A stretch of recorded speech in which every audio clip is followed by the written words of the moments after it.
Can you hear me okay? I can. Can you hear me? Okay. Yep, I can hear you. I can see where that 20-second delay now is. Yeah, 2 seconds too. 2 seconds. 20 would Yeah. be insane. Yeah. Well, no. I just having a technical issue real quick. Got to troubleshoot it. Okay.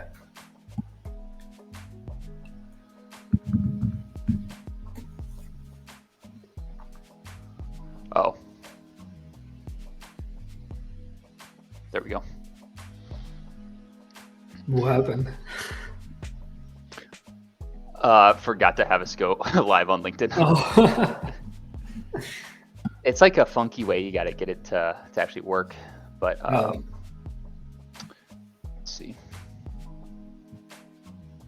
There we go. We are good to go.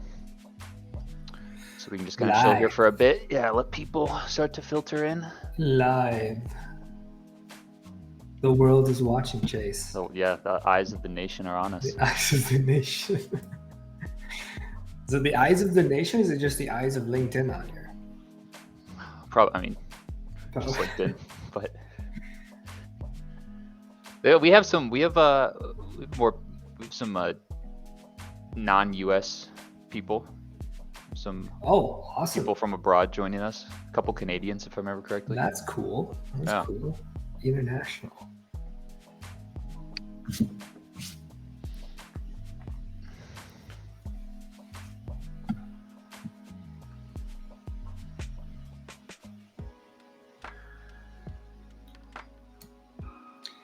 Any familiar names on that list? I mean, we had some coworkers, but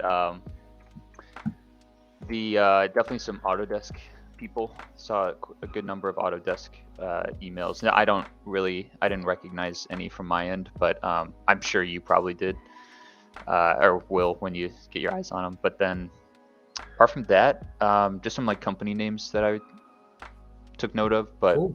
I mean, a solid first turnout for our first webinar, I would say. Very, very cool. Yeah. But yeah, welcome everyone. We're just going to be giving it a few minutes just to let people start to trickle in. We'll go live shortly.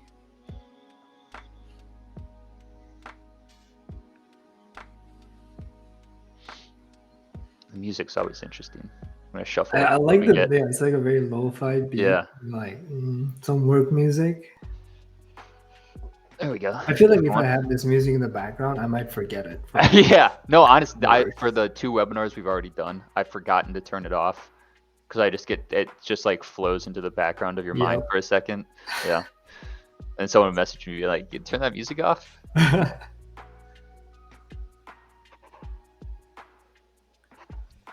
Elevator music. Yeah. Yeah. All right. Go live here shortly. Okay. Give people just a couple more minutes. We've got about 20 people live with us right now. Welcome, welcome. Make yourself at home. Nice, we got a first comment coming. Said, I'm really excited to know more about NexGen. I worked with Autodesk Inventor for almost 10 years and Fusion for like 3 years, and it's really my first choice now for any quick CAD/CAM project. Wow. So there you go. That's very cool. Thank you, Ahmad. Ahmed. All right, yeah, we got a good number of people here. We can kick things off. Should we jump in? All right. Yeah, let's jump in.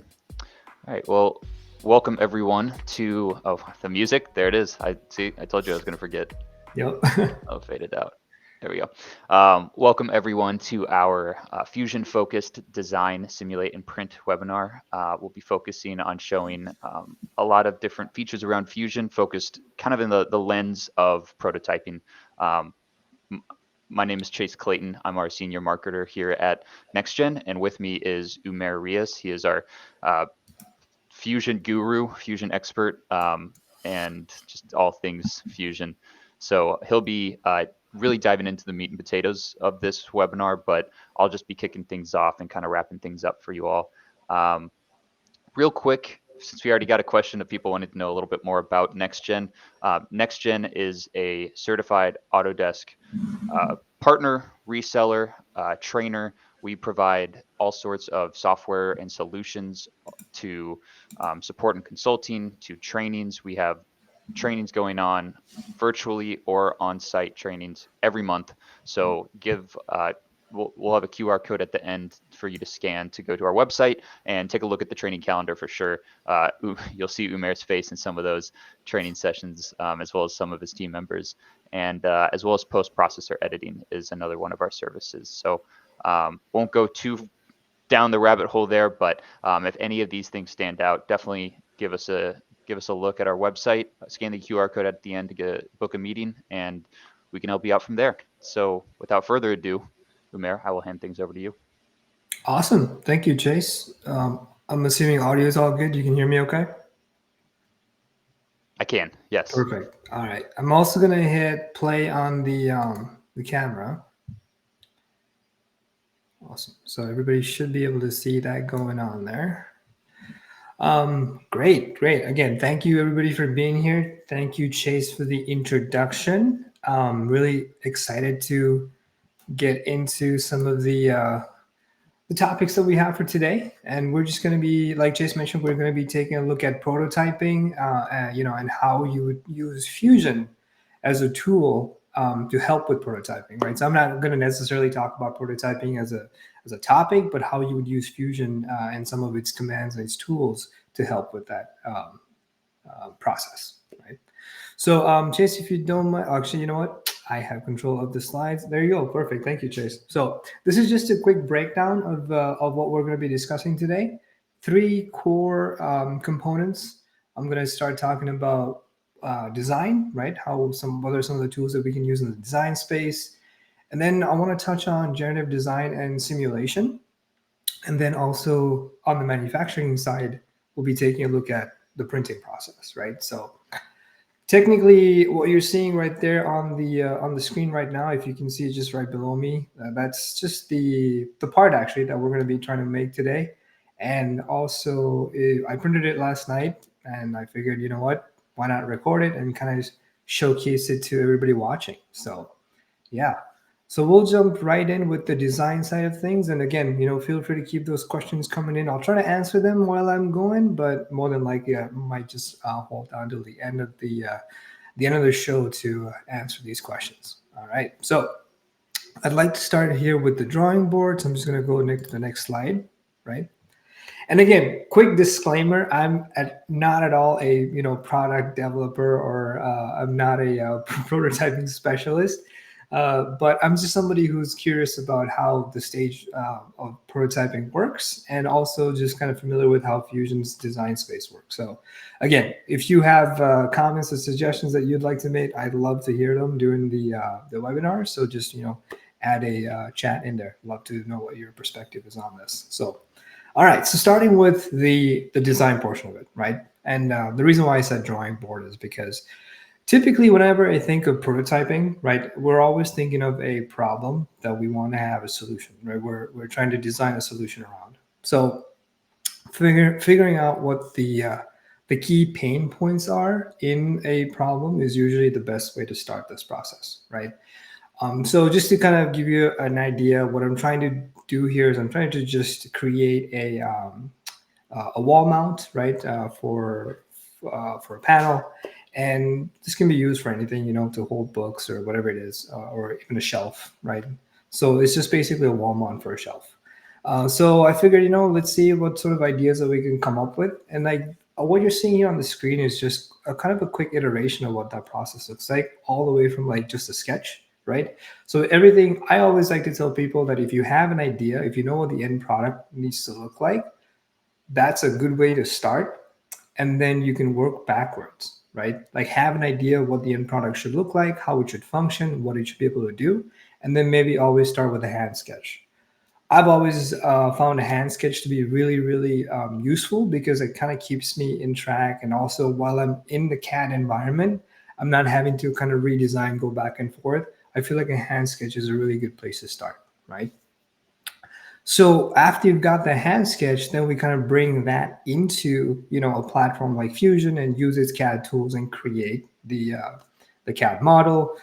Sketches, I believe, is the foundation of any good model. Needs to come from a very strong sketch environment. So we start with the sketches, we convert that into a 3D model. And then from there, I mean, this one's just for aesthetic purposes. There's also some other different modifications we can do to a solid model, right? And we can improve its features after we get to from our base feature, right? I'll just coin the term, maybe, but I'll say when we get to the base feature, we can create more modifications from there, right? So that's just kind of a general process of what I think about when we are going into a prototyping or just a design phase in general. All right, so the next thing is we're going to take a look at some of the tools, right? I promise it's not going to be all slides. We'll jump into Fusion here in just a little bit. So we're going to take a look at the tools inside of Fusion that we can use in that design process. Everything from like the sketching environment, right, to the surface environment and solid environment, and so we'll see what are the other types of tools that we have to use here. Okay.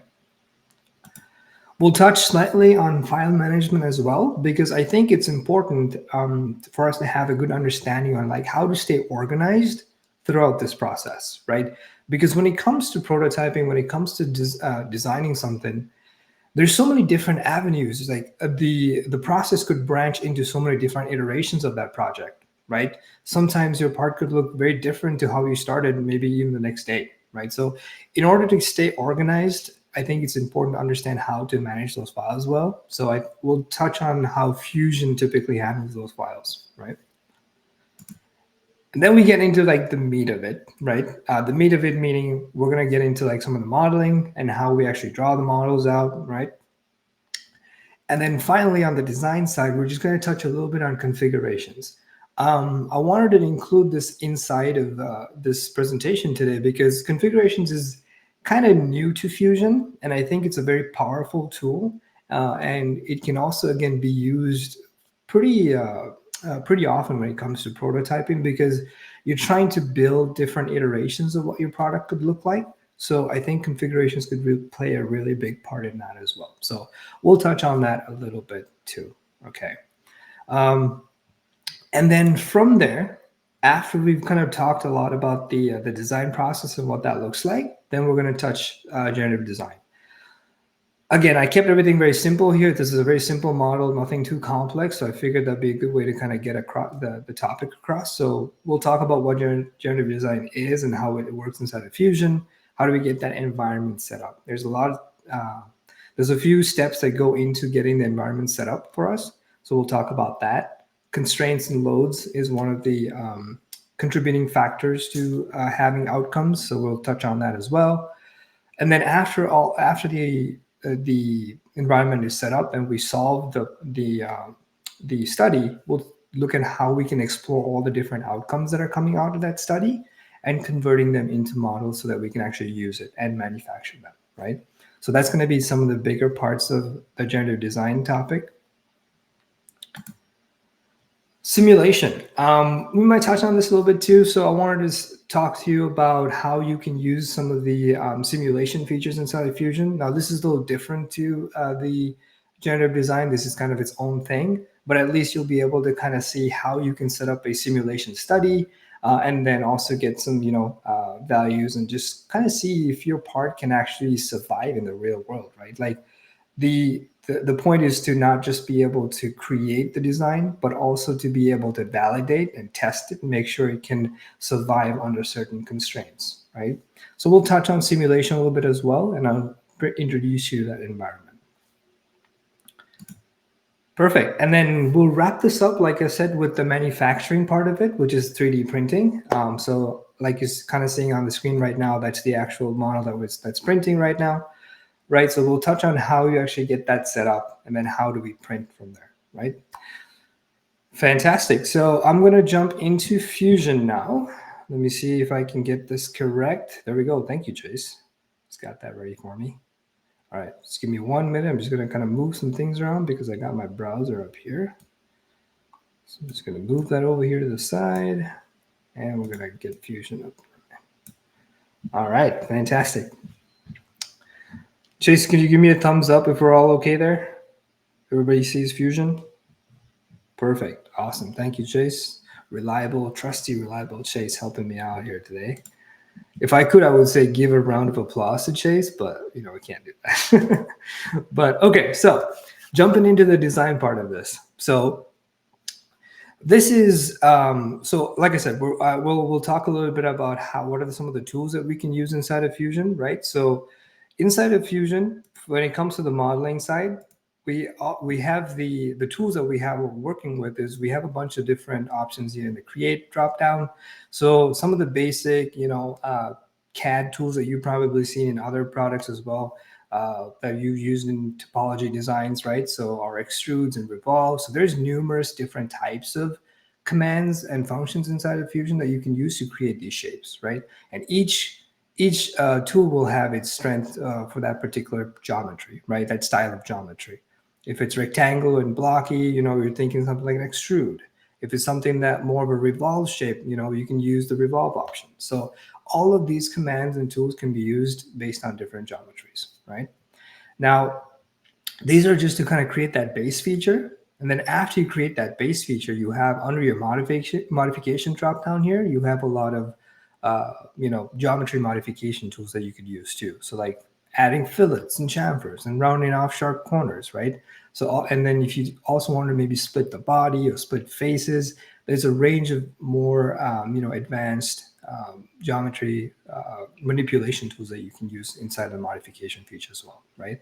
So what you're seeing on the screen right now is just kind of the UI of Fusion in the design environment, right? And then I also wanted to talk to you about some of the file management, right? So over here on the left-hand side, what you're seeing is the data panel inside of Fusion. And if you notice, a lot of the parts that I have up on here, for example, even this part right here, this is where I mentioned earlier how Fusion has this really nice organized method of storing old iterations of your file, right? So every time you hit save, it actually saves a new version of that file, right? And then you can always go back and kind of track how many saves you've done, what versions of what have you done in some of these saves, right? And then also if you ever need to revert back to an older design, you can also open these older designs, right? And if you remember, we also kind of talked about like branching off in different directions. A design could branch off into multiple different directions.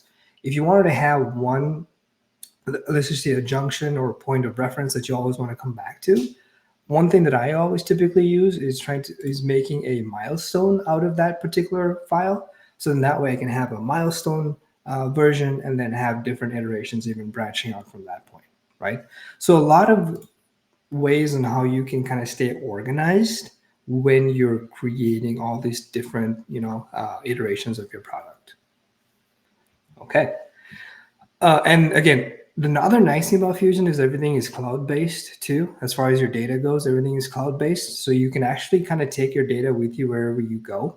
It makes it very convenient. And also like if you're working from home or the office, or you'll always have your files with you. So, gone are the days when you have to keep a flash drive or a thumb drive on you. Everything, like I said, is stored to the cloud and synced up. And wherever you log into, you'll have your data with you. And then the other additional thing to that also is the fact that it makes it really easy to kind of collaborate in a team setting, right? So if you have other people at your organization or in your team who are using Fusion, you can collaboratively work together, share files, edit files, and then kind of, make sure that there's no communication drops and your designs stay kind of on task and point and on schedule, right? So really, really nice way to kind of manage your files and also work collaboratively as well. Okay. All right. So the next thing, let's kind of jump into the main topic that we wanted to get to today, right? So kind of designing the models and how we go about that stage, right? So this one here is just this is kind of what you saw me do earlier as far as like draw up just a quick model. So I drew a couple of sketches, and a nice thing about Fusion is the fact that you can also draw not just in a 2D frame, but you can also draw in 3D as well, right? So some of these splines and things like that I've drawn, this is actually all done in one sketch, right? This is all done in one sketch. Even though they have different XYZs here, they're all drawn in one sketch, and it's not just a 2D sketch. So when you're kind of designing stuff that you want to be a lot more organic, or if you ever need to use tools, advanced tools like the loft tool or the sweep tool, you can use the 3D sketch command to be able to create sketches in all three directions, right? So I'm just going to kind of walk you through this particular one and just kind of show you how after creating a sketch, I just use a loft command here to be able to loft that profile to profile. And then from there, I mirrored it over, right? So this is just kind of the bottom part of the handle, the mount that we were talking about.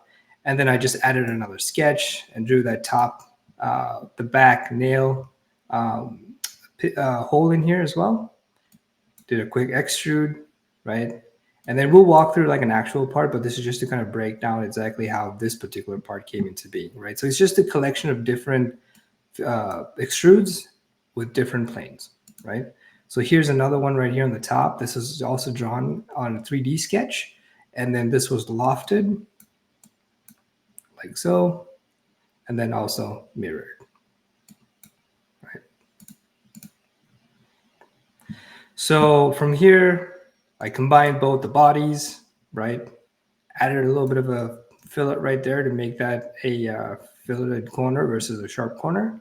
And so these are all like, in theory, these are the steps that you take. You start from a very strong foundational sketch, use commands and features to create that 3D solid model. And then from there, you can either modify it and pattern it or mirror it and things like that, right? So the next one I want to kind of show you here is the slide mount, right? So I want to touch on the configurations portion of it just a little bit, right? So creating configurations inside of Fusion is very easy, right? You can start from a base model, and after you start from that base model, the configuration option gives you the ability to add as many configurations as you need to a product that you've done, right? So in this instance here, I have 3 different configurations, and you can add and create as many as you need. From here, as you keep changing you can select different configurations from the list here. You can also select it from the left-hand screen right here from the drop-down. But by highlighting and selecting that specific configuration, you can make changes to the part that affects only that state of that part. For example, here I've suppressed the hole, right? And that only affects that particular part. And I can also, the values that you're seeing here as well, these dimensions, these diameters and things like that, these are all based off of the actual sketch dimensions. So what I've done really is essentially I've just tagged a few of these sketch dimensions onto my configuration. And by being able to change it, I can change the value, the shape of the actual part, right?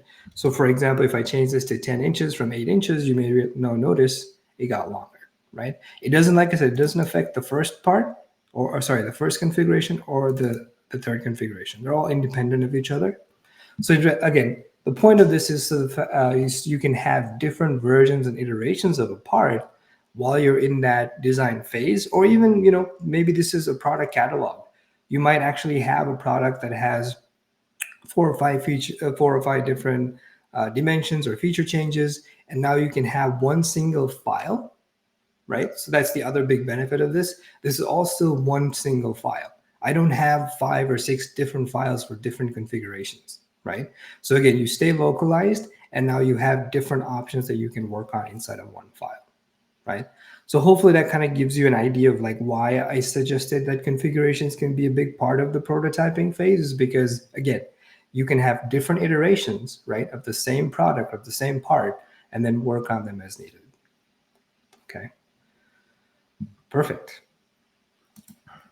Now, to get to the product that we're going to be working on today, right? So now I've kind of gone ahead and prepared a lot of this too, just because in case if anything happened, I want to make sure we had some backup. But I'm happy to kind of walk you through why we did this right here, right? So if I was to start a new file here from scratch, all I'm going to do is I'm just going to draw on the cross-sectional plane here, right? A quick part. Try to keep it very similar to what I already had on screen. All right. So now from here, I can obviously add my dimensions and things like that. So basically, I'll make this maybe 3 inches.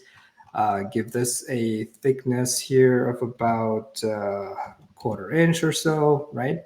And then what's also nice about this is like you can add more and more constraints as you go.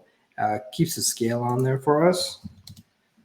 And then even in here, I'll probably make this maybe 1/2 inch. We're getting into the aesthetics at this point, so whatever we need here, we can add. And then also over here, we just need to give it what direction it's from here. Awesome. So typically, whenever you're in sketching, my recommendation is to constrain your sketches well, right? And constraining just basically means you're fixing all the elements of that sketch in place well. So for example, like if I didn't have a dimension there and everything is still blue here, it just doesn't really know what the length needs to be, right? So we constrain our sketches using dimensions, right? And also there is another list of constraints here taking you back to your geometry class back in the day, but these are all geometric constraints that we can use to make sure that our part is locked in place, our sketch is locked in place, right? Perfect. Now from here, right, after I create kind of that base sketch, I'm going to use the extrude option. And with the extrude option, there's multiple ways you could do this too. You could extrude from just one side or symmetric, right? I think that's what I did in my part right here. And I just did a symmetric extrusion of about 1/2 inch, right, on either side, which is a total of 1 inch, right? And hit OK. And that's how we get to our end part right here, right? Now, this is just kind of like the base body that I wanted to prepare. And I want to use generative design to be able to kind of make sure that my part is now able to, you know, be used in any sort of like weight capacity and also for manufacturability, right? So this is just kind of like that base shape I wanted to start with. We're going to let Fusion do the work from here, right? So jumping into again, back into this part here, right? Nothing different. I just added this. I'll get to why I added these holes here as well. But all I did there was just create another circle, extruded that circle out, and I just created 2 cylinder bodies here. And like I said, I'll explain to you why I got to that point. So for right now, let's jump into the simulation side of it, right? Because I wanted you to see what happens when you actually do FEA simulation on this particular part. So I'm going to apply a couple of different characteristics to this part really quick. So my physical material, I'm actually going to change this over to maybe plastic, ABS plastic. Okay. And then I'm going to jump into simulation. Okay. The simulation in this case is our static stress studies that we're going to do. Now, as you can see, there's a bunch of different types of studies that you can do with Fusion. Everything from static stress to modal frequencies, thermal, and then also injection molding too. You can even run a study on a part that's meant to be injection molded, and it gives you a lot of it gives you an idea of like how well the part's going to fill, right? How's cooling happening on it, and then it can even advise you on certain things for improvements of your model, right? Let's just say you had thin areas or thin walls that the plastic wasn't really filling well. Then it's probably going to tell you that you might need to thicken those areas, right? So as you can see, there's a ton of different types of studies that you can do, electronics cooling, thermal, that you can kind of subject to your product and see how it kind of performs in the natural world, right? So again, we're going to keep this simple. We're going to just do a basic static stress, so I can kind of introduce you to some of the concepts here about using simulation. All right, so there's a kind of an outline that you have to follow when you do these simulations, right? So it all kind of starts with, if you need to simplify your model, you can definitely simplify your model. And what that means is typically if you're working on something, you might have multiple bodies, multiple components, and maybe you only want to really localize one of the bodies that you want to actually induce the stress study on. You can simplify your entire assembly or the models, get rid of holes and things like that that you don't need, and then target focus on that specific body, right? Or that feature. So in this case, we don't really have to do much here because we have the just a single body here, right? Next thing I'm going to do here is materials. You saw me already attach the ABS plastic characteristic to this particular model, to this body, so I don't really need to do much. But just if you're curious, all the other types of materials that we have in here, right? So we have, Fusion has a range of different types of materials that you can actually simulate and work with.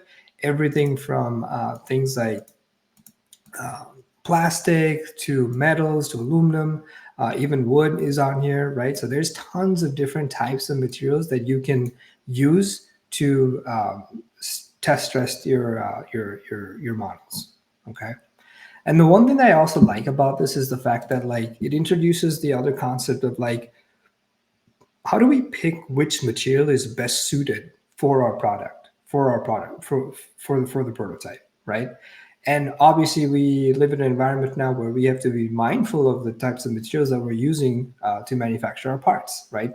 If we're talking about plastics, then we can make sure that our plastic that we're using is something that can be sustainably kept or like recycled, right? So it gives you the ability to cross-check between various different types of materials, and it's a massive library.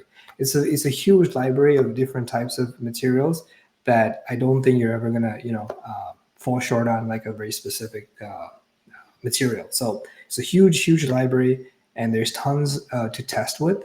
So make sure you stay keeping in mind of like what material you want to be using for your product as well, right?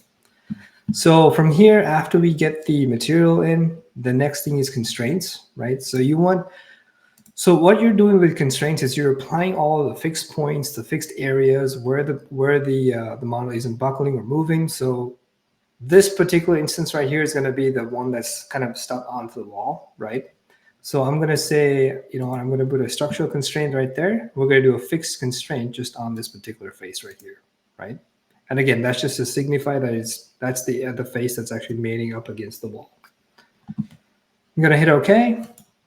So now that that is perfectly in place, now all the load really is going to be on this top face right here, right? So it's just going to be keep all the flat face, the shelf, the woods is going to be sitting on that face. So I can introduce the loads now to the particular part, right? Now you'll notice there's a bunch of different types of loads that you can apply to this face. There's force, pressure, moment. For example, if it's around a hinge or something like that, you can apply all these different types of loads as well, right? We're going to stick with force, right? Because I'm just going to assume that this is going to, we're going to be putting weight on the top of the shelf. And again, we can really put anything on here, right? So have a general idea of what the weight that you plan on holding the part, the weight that you're planning to put on the shelf is going to be. So again, let's just say, for example, we're going to rate this out to about 100 pounds. Not saying that this plastic might be able to hold out 100 pounds, but we'll see. So from here, make sure that we have the right unit set to it. We hit OK, right? So up until this point now, if you don't have, again, we're keeping things very simple, but let me also maybe kind of show you can add not just structural loads, but also, for example, linear global loads and angular loads as well, right? For example, inside of a bearing, and then even contacts. If you have two mating bodies and two mating faces on a part that has contact with each other, and you want to see if it, if you have shearing forces between them or things like that, you can turn contacts on as well, right? So there's a lot of advanced types of different force applications you can put on your part. The next thing here is just you can run a pre-check to make sure that everything's good and you have all of the needed, parameters set up. The pre-check tells you you're good to go. And now from here, all you really need to do is hit that solve button, right? And the nice thing about this is, so now we might be getting into more of like the extensions of Fusion 2. So Fusion has an extension that I have active right now that gives you the ability to do unlimited studies on the cloud, right? So if any one of you out there is doing a lot of these simulation studies, I would really recommend maybe looking into the extension because it gives you much better value. But now you can do unlimited clouds and unlimited solves. I believe, if I'm not mistaken, you can do up to 3 at a time too. So after you have everything ready to submit and solve on the cloud versus solving locally, so it doesn't take up any of your computer resources, you can go ahead and hit solve one study. And now I just need to hit a quick save here. So I'll just say webinar test part. All right, I'm just going to save that really quick.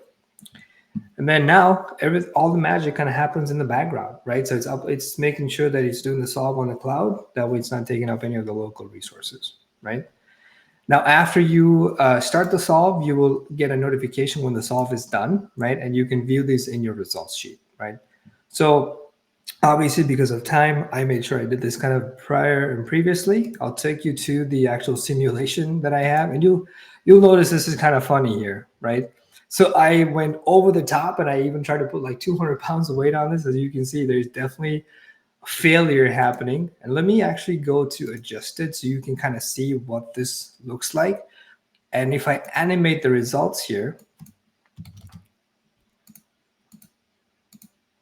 you can kind of see, given that's now instead of the results here.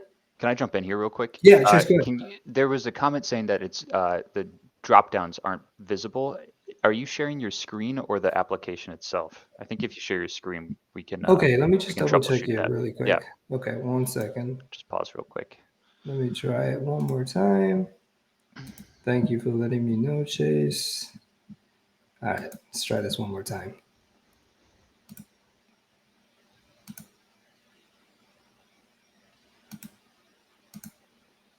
There, is that better? Are you clicking a drop down? Yes, I am. Let me see.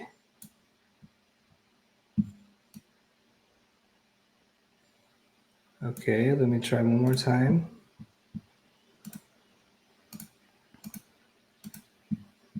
How about now? Maybe that's works. I'm not seeing the. Oh no. Okay, yeah. I see. There we go. We're good now. Okay, Yep. perfect. Yeah, maybe it was just kind of the screen. Yeah, it might have been. All right, I'm just gonna remove myself, but go ahead and continue. Okay, thank you for letting me know though. Yeah, thank you for the comments because I need to make sure you guys are seeing this. So as you can see, kind of going back into this, right, I've kind of nominally adjusted a lot of these things, but just to kind of prove to you that you're going to see massive flags, right? All the red here is telling you that you're well under your minimum safety factor. So the product is meant to be failing at this point, right? So again, we're not trying to design the perfect product here in the next 15 minutes or so, but this is just to kind of showcase to you, like, what are some of the steps that you can take after you created that first iteration of your part, how you can subject it to these types of tests and make sure that the part is able to function right in the real world, right? So now from here, I can go back. I can maybe add certain things, like maybe I need a bracket, right? Maybe something to support all that load. So all of that really comes into place. You can go back and forth and come back, retest your part out and things like that, right? Fantastic. So hopefully that kind of gives you a little bit of an idea, or a very, very, very basic introduction to like the simulation environment. And just to kind of recap, you just have to bring the part in. You can simplify the part if needed. You have to give it its structural loads. You have to apply the forces in certain areas that wherever it is going to have forces. And then from there, you can jump into the solve, and then you should be able to view and see your results. Okay. Perfect. So now what we're going to do next is we're going to go back to the design environment, right? Making sure we keep track of where we are. And instead of going into simulation now, what I'm going to do is I'm going to go into the generative design portion of this. Okay.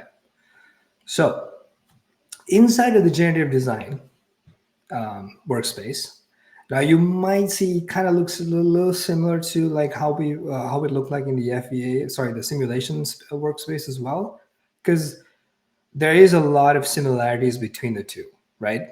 What generative design is doing here is it's subjecting the same types of loads and things like that to the actual base feature, but it's also going to be able to give us design outcomes. It's going to be able to generate design outcomes that stay within the parameters of the safe working of the actual part. And also there's other things involved in here too. We can make sure that some of the parameters that it knows are like the manufacturing case, right? What sort of manufacturing do I have available to me? Do I have CNC machines? Do I have a printer? What do I have, right? So do I have 3-axis, 5-axis? So it takes into account all those different things. And also it takes into account things like, for example, like the design criteria could involve what's most important to you. Do you want to limit the weight on this part, right? So what are some of the more important criteria to the design process is what generative design can do, right? So I've gone ahead and kind of started a study here, but I'm going to walk you through one from scratch again, right? So I'm going to start a new study. And as you can see right now, you can do structural components or you can do fluid paths as well, right? So based on the path of fluid flowing, you can create a body around it, right? We're going to stick to the structural component. I'm going to create a study, okay? All right, so remember I told you guys I was going to kind of get into why exactly I drew the two cylindrical bodies in here too. So one of the first things that you have to do here is you need to be able to give it some preserved bodies, right? So first thing I'm going to do is I'm going to select the body here. It shows up here on the right-hand side. This is our preserved geometry. We want to preserve this kind of base shape. We're giving Fusion kind of a head start on like what we want here, right? And now, because I need those two mounting holes here, and I need access to be able to actually put, the screws that I need into those mounting holes, I've created these cylinders so that I can assign them as areas that I want to avoid having any sort of solid model or geometry, right? So this is what's known as an obstacle geometry. So I can now select these two cylinders, and it'll try to build any sort of geometry only around any sort of obstacle, right? So I'm going to hit OK. Perfect. So now we've done that. We've assigned the preserved geometries and the obstacle geometries. You can also do things like starting shape as well, where again, you give Fusion kind of like a head start of an idea of like how you'd like the outcome to look like, right? And then symmetry planes give you the ability also to be able to define like a symmetry line, and then it generates symmetrical outcomes on both sides, right? So for example, if you're seeing certain geometry on the left-hand side, you want to be able to see the same exact features on the right-hand side too. Because if you don't do this, you might see different geometry or different faces and things like that from one side to the other side if the part is still symmetrical, right? So this is something that typically I think is useful if you want to keep things nice and clear between both sides, right? All right, so same thing like we did in the simulation side, we're going to do again on the in the generative design side too. We're going to assign structural constraints and the loads, right? So first up with structural constraint, same thing what I did with the last one. I'm going to click on this face right here and fix that face. Again, that's the face that's mating on the wall. The next one I need to do is now assign the load, right? So again, I'm just going to go with force, and all of that force is going to be on the top level of that face. And let's maybe design this so that it needs to be maybe about 50 pounds of force, right? Perfect. And now remember, there's different things, like I said, that you can do to assign these forces. Right now I have it just acting normal on the plane because that's how I plan on creating the shelf for it, right? But then you can also do angles and things like that too. If the force is actually being applied at an angle, you can tilt that to whatever degree that force is coming in. So it's a little bit more accurate than how it needs to reload the part. Perfect. I'm going to just keep that on normal. I'm going to hit OK, right? So now we got the design conditions met, right, here. Next is the design criteria, right? So let's select objectives, right? And then as you notice here on the objectives, you have two options. You can either minimize mass, right, which kind of is what we're going to be doing right now. So we're going to try to minimize the mass of the entire part. And then you can also assign a safety factor on here too, right? Like how overbuilt do you want this? Now you can bump this up to 3, 4. You'll notice like the part gets bulkier and bigger and heavier because then now you're accounting for going past that, safety factor. Okay. Now you can also make sure that you can do other things in here too. For example, you can constrain the total displacement you want, right? So there's other options in here to do that. And also things like, for example, buckling, right? So there's other options in here that you can turn on. I'm going to keep things simple. I'm just going to say for right now, you know what? I just want to minimize mass. I'm going to hit OK. The next thing is manufacturing, right? So manufacturing is also another criteria that you can assign to it.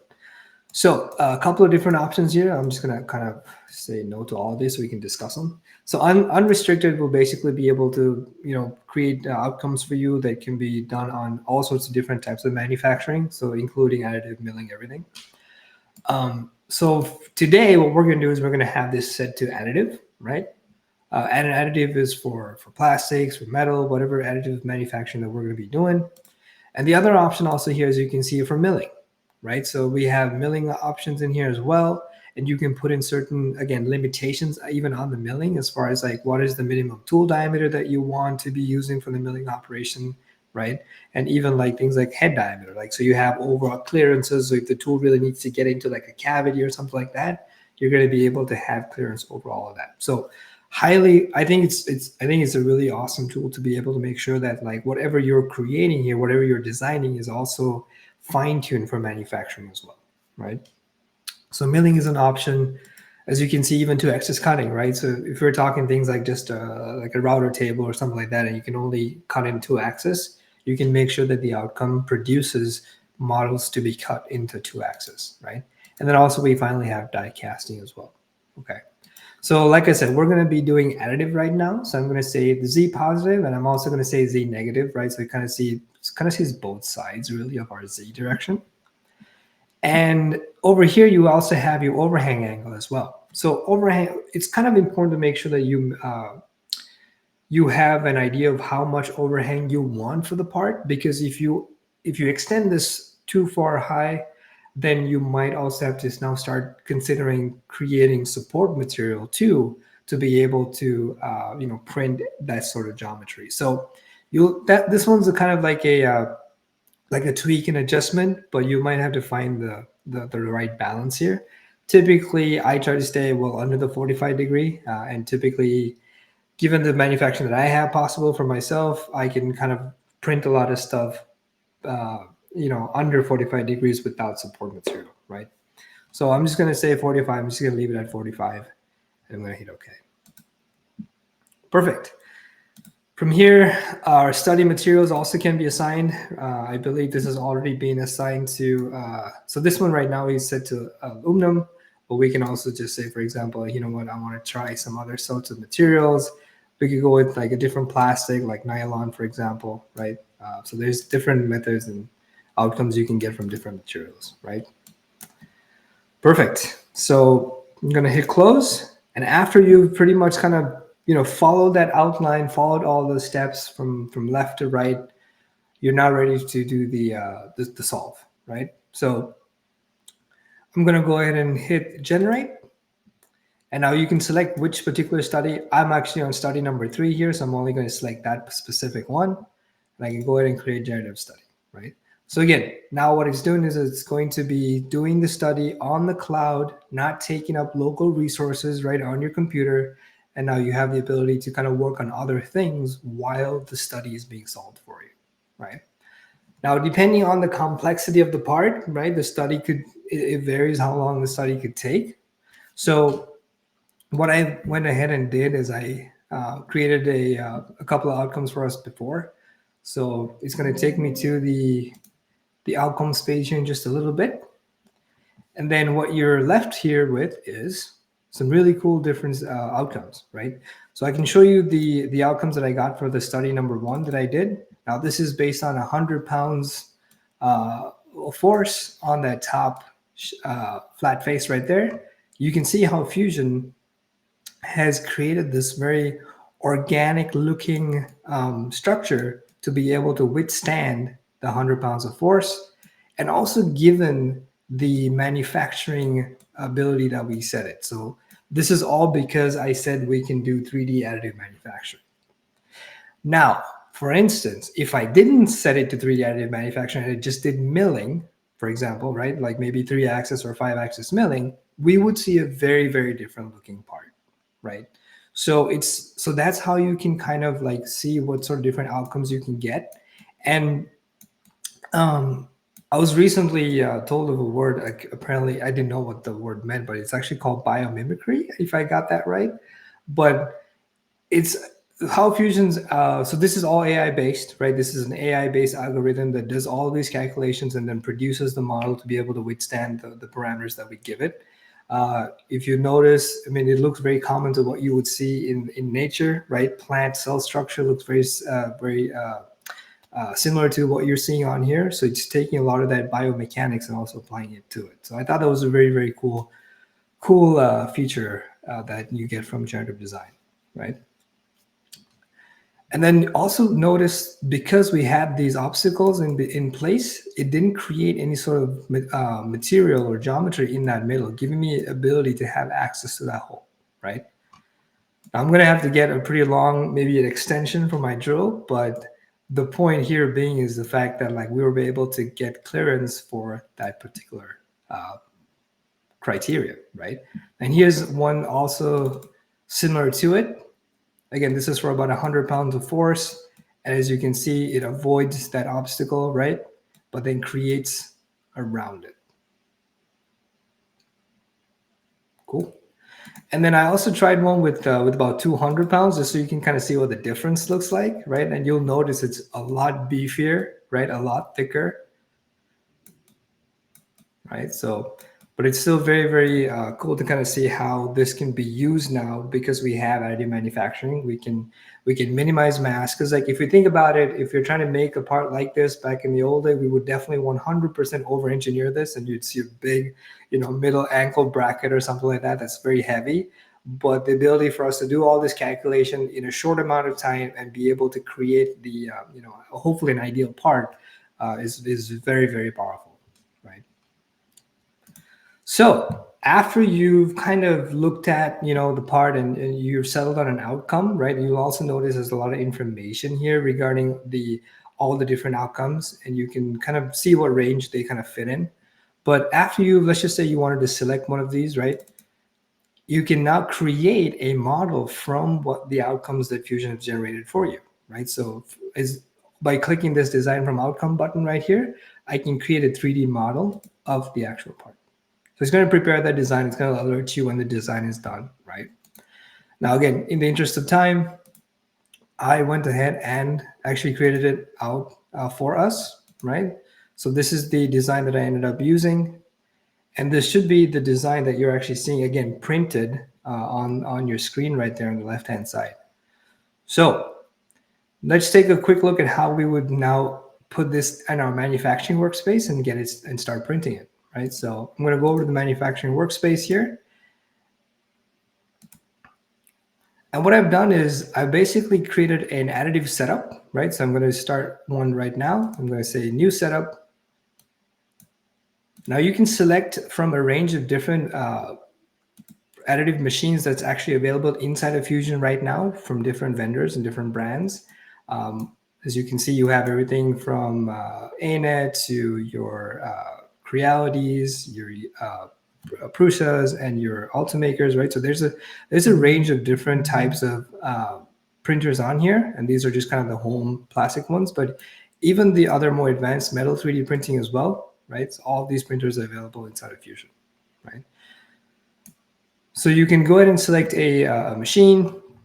I just used my particular one wasn't available in the Fusion lab. I have a Bamboo lab here, but I just used a generic, Autodesk one here. You can adjust your print settings and things like that, and your layer settings and heights as well. And now after you do that, I'm just going to select this body to be printed. I'm going to hit OK. And then as you can see, it's just going to ask what material I'm going to be using here. I'm going to use the PLA, the 0.15 millimeter PLA right here. Perfect. Now you can also, if we had multiple parts in here, we could do a 3D arrange as well. So that way you can kind of stack up a bunch of different parts. Okay. Now from here, really the next thing you need to do is just hit generate, so that automatically does an additive toolpath for you based on the printer settings that we gave it, right? So while that's going here, I can show you what we already have done, which is here. Oh, actually, I guess I'll have to regenerate both of these, so it didn't get saved. But yeah, so that's typically what the process looks like. So you can bring your parts into the manufacturing workspace now, set it up on the printer settings with the material that you're going to be printing it with. And like I said, if you had multiple parts, if you had multiple components, you can stack them all inside of one print. So it kind of arranges it for you automatically. And then in a few seconds here, you should have your additive toolpath. And if I was to simulate this toolpath now, how are we doing on time? Oh, we're good on time. Okay, perfect. So now here's the actual finished additive toolpath. And you can also simulate to make sure that you're watching the toolpath, right? I'm just kind of going a little bit quicker here using the bottom scroll bar. But you can see each layer, right? You also get some information regarding the total time, the layer height, how many layer counts, right? So all sorts of different information there regarding the printing process. When you're ready, you can go ahead and hit post process. Now, again, if you have a printer with the right post processor, you can print directly from Fusion onto the machine. You can also tie your printer utility software to Fusion as well.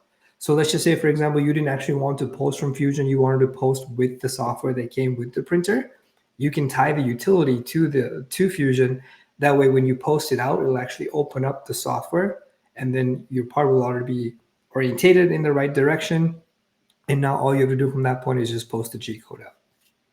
All right. So in general, that's typically the process that you're going to be looking at when you go ahead and start printing your part. Right. So hopefully that kind of gives you a good overall understanding. I know that was kind of a lot of information there that we quickly screamed through in about an hour or so, but there's a lot of functionality. There's a lot of tools and commands that I think are very, very powerful for what Fusion can do. We obviously did a very, very simple little part. I actually have it kind of up here. We obviously did a very, very simple part, right? And I was kind of playing with this yesterday too. That's pretty strong. That can definitely do like 100 pounds for sure. But I mean, it's a simple part, but the ability to do something like this, even at home, right, with a little printer, it really unlocks a lot of different kind of perspectives on future manufacturing, right?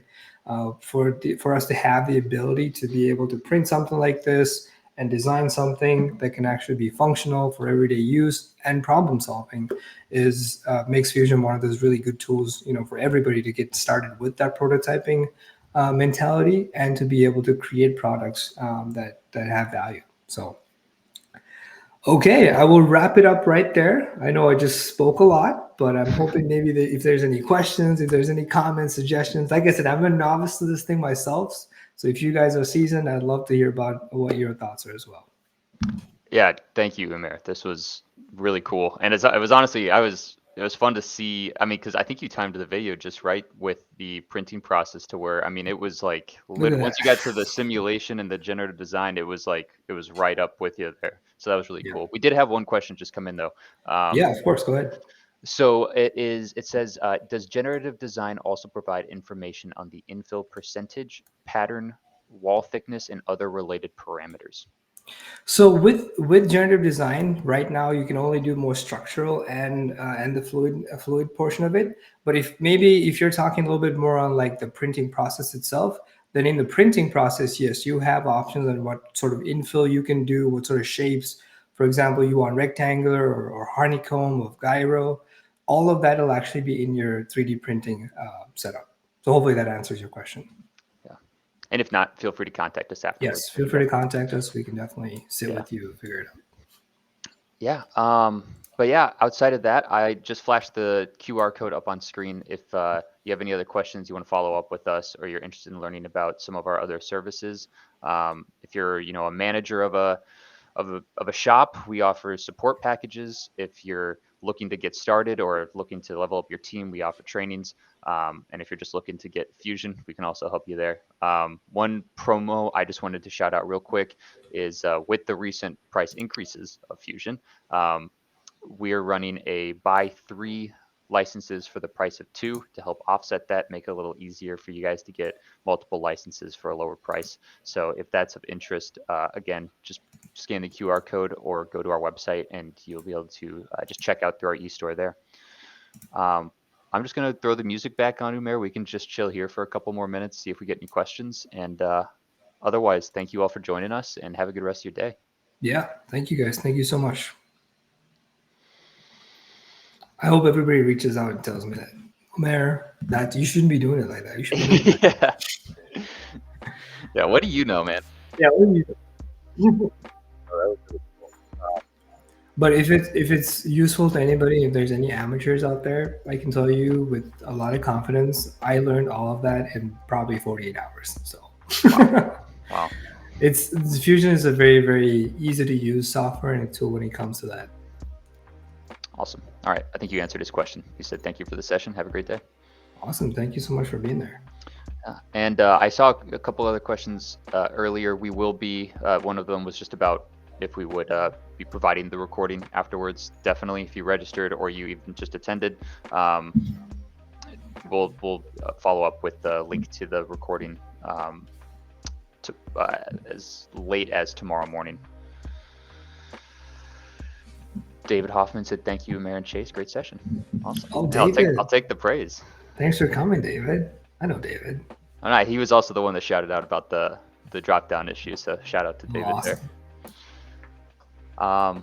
We'll go ahead and end it there. Like I said, if you have any questions, want to follow up with us individually, well, Umair's your guy, so definitely follow up with him. But yeah, just go to the QR code and we'll be able to connect you with him. So thank you all again. Have a great day, and just keep on the lookout for future webinars.